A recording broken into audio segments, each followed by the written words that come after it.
पंचायत समिती दररोज गणातून विजयी झाल्यानंतर हनुमंत बोटेंची तडवळे गावाला धावती सदिच्छा भेट. पंचायत समिती दररोज गणातून निवडून आल्यानंतर नवनिर्वाचित सदस्य हनुमंतराव बोटे यांनी तडवळे गावातून खटाव येथे धावती सदिच्छा भेट दिली आणि या भेटीदरम्यान भारतीय जनता पार्टी तडवळे आणि भैरवनाथ कला क्रीडा आणि ग्रामविकास तरुण मंडळ तडवळे यांच्या वतीने हनुमंतराव बोटे यांचा सत्कार करण्यात आला. तसेच युवा नेते भारतीय जनता पार्टीचे कार्यकर्ते सुभाष खाडे यांच्या निवासस्थानी कार्यक्रमास हनुमंतराव बोटे यांनी सदिच्छा भेट दिली. यावेळी सुभाष खाडे आणि त्यांच्या परिवारातर्फे त्यांचा सत्कार करण्यात आला. सत्कार प्रसंगी हनुमंत बोटे यांचे पुष्पगुच्छ देऊन स्वागत करण्यात आले. तसेच त्यांच्या पुढील सामाजिक राजकीय वाटचालीसाठी शुभेच्छा देण्यात आल्या. निवडीनंतर गावाला दिलेल्या या भेटीमुळे कार्यकर्त्यांमध्ये उत्साहाचे वातावरण दिसून आले. हनुमंत बोटे यांनी उपस्थितांचे आभार मानत सर्वसामान्यांच्या विकासासाठी कटिबद्ध राहण्याचा निर्धार व्यक्त केला. यावेळी भारतीय जनता पार्टी खटाव तालुका उपाध्यक्ष अमोल साबळे, भैरवनाथ कला क्रीडा आणि ग्रामविकास तरुण मंडळाचे प्रमुख मार्गदर्शक प्रमोद खाडे गुरुजी, बाळासाहेब खाडे गुरुजी, जालिंदर साबळे गुरुजी, बाळासाहेब पवार, शशिकांत साबळे गुरुजी, तानाजी खाडे गुरुजी, मंडळाचे उपाध्यक्ष बबन खाडे गुरुजी, ग्रामपंचायत सदस्य शरद पाटील, राजेंद्र कुमार कोरेसाहेब, नितीन पळेशेठ, डॉक्टर महादेव पाटील, बाबासाहेब मदने, सुरेश फाळके, डॉक्टर अक्षय साबळे, भीमराव साबळे, आसिफ शेख, पृथ्वीराज हांगे, मल्हारी हांगे, बाबासाहेब पळे, वालचंद साबळे, विजय खाडे टेलर, दत्ता गुरव, काशीनाथ पाटोळे, वैष्णव किरवे, चंद्रकांत फाळके, बापूराव पाटील, हनुमंत काळे, कपिल पळे, धैर्यशील मदने, जलाल शेख, मयूर हांगे, दत्ता माळवे, अतुल माळवे, अक्षय फाळके, ओंकार किरवे, बापूराव हांगे, ओंकार माळवे इत्यादी कार्यकर्ते, पदाधिकारी, ग्रामस्थ मोठ्या संख्येने उपस्थित होते. Bureau report, DST news live. जो या आपल्या दररोज गणामध्ये आणि कातर खटाव गटामध्ये जे काय वारं चालू होतं, लोक रात्री अवरात्री आपल्या पक्षासाठी, आपल्या नेत्यासाठी जीवाचं रान करत होते. मी तर तुमच्यासाठी सगळ्यासाठी नवीन आहे. आता थोडी मला सगळ्यांची नावं, कुठं पळी वस्ती आहे, कुठं साबळी वस्ती आहे, येताना गाड्या चुकल्या, काय बोलल्या, परत माघारी गेल्या, कोणाची चेंबर थटली खाल्लं, म्हणजे असे बरेच काय गोष्टी झाल्या. आणि एक दिवशी तर माझी गाडीच चुकून गेली. तरी मग आम्हाला अमोल सरांनी, चला ह्याच्या घरी वाच, चला त्याच्या घरी वाच, चला असे सगळ्या घरात आम्ही फिरून आलो. तरी बऱ्याच अजून छोट्या वस्त्या राहिल्यात.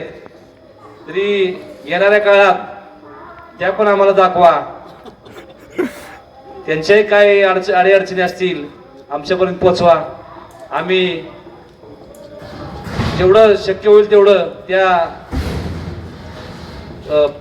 कामाचं निरसन करण्याचा आम्ही प्रयत्न करू. मतमोजणी जेव्हा चालू होतं चव्हाण साहेबांच्या बरोबर मी होतो. चव्हाण साहेब इथं वाईज पाहिजे, तिथं वाईज जायचे, त्याला वाईज बोलायचं, त्याला वाईज बोलायचं, तिथं त्याला असं झालं, मांडव्यात तसं झालं, आणि त्या कणशेवडत असं झालं, गेलं असं झालं. म्हणजे ते काय होतं, थोडं ज्याच्या वेळी ती तेव्हा ती तसं बोलून जातं. मग शेवटी कुठेतरी जसं दररोज लागलं, साथीवडी लागली आणि इरळवडी लागली, तेव्हा त्याचं आकडे हळूहळू वर यायला लागले. म्हणजे 500-600 वर जेव्हा आलं तेव्हा मग थोडा आधार आला. मग पोस्टलचं मतदान बघितलं, मग ते माझं 1 तास आधीच झालं होतं. तरी मी काय गेलो नाही, आमचे सगळे गेले निघून. मी म्हटलं चव्हाण साहेबाचं काय होत नाही तर मी काय गुलाल घेत नाही. आणि त्यामुळे ती काय थोडंसं जरा त्यांच्याच कार्यकर्त्यावर आगालो. जिटाला असते तर तसं काय तुम्ही ही मानू नका, गैर मानू नका. गटाची आपण एक मिटिंग ठेवणार आहे, आभार सभा ठेवणार आहे आपण. त्यावेळेला तुम्हाला सगळ्यांना बोलवलं जाईल किंवा आपण कुठे ठेवायची काय ठेवायची प्लॅनिंग करू. थोडं त्यांच्याकडून थोडंसं हायपर होऊन काही ज्या 2 शब्द गेला असतील तर त्याच्याबद्दल मी क्षमा मागतो. आणि तुम्ही पण त्यांना भरभरून मतं दिलेत. असं काय 5-50-100 मतं कमी पडले म्हणून ज्या बाकीच्या लोकांनी दिलेत, तुम्ही ज्यांना मागितले त्यांची काय चुकी आहे. त्यांनी तर प्रेम केलेच ना तुमच्यावर. त्यांनी चव्हाण साहेब बघितले नाही ना, जयकुमार बघितले ना, हनुमंत बोटे बघितले. तुम्ही मतं मागितली म्हणून त्यांनी दिलेत. त्यामुळं येणाऱ्या सगळ्या मतदाराचा तेवढा हक्क आहे.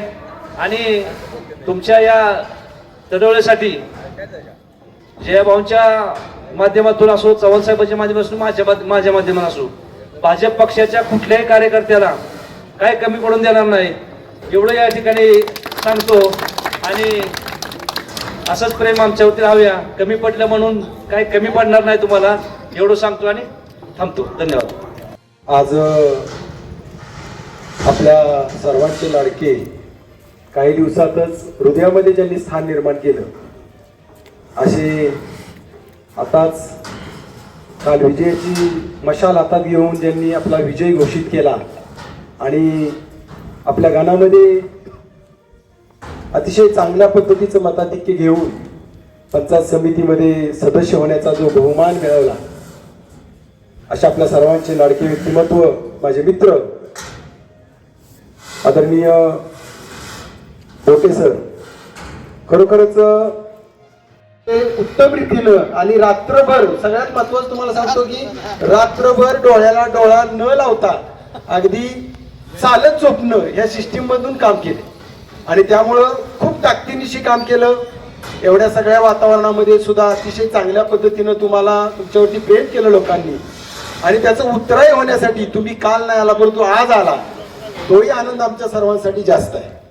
ऍक्च्युली तुम्हाला या माध्यमातून तुम्हाला काय सांगायचं आम्हाला की आमचं गाव मोठं आहे. कसं आहे की घर मोठं झालं का अनेक वेगवेगळ्या गोष्टी घडत असतात.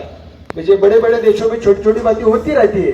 या पद्धतीनं आम्ही 2009 सालापासून आपले आदरणीय ग्रामविकास मंत्री महोदय जयकुमार गोरेभाव यांच्या माध्यमातून आम्ही काम करतोय. त्यांच्या पाठीशी खंबीरपणे उभं राहून काम करतोय.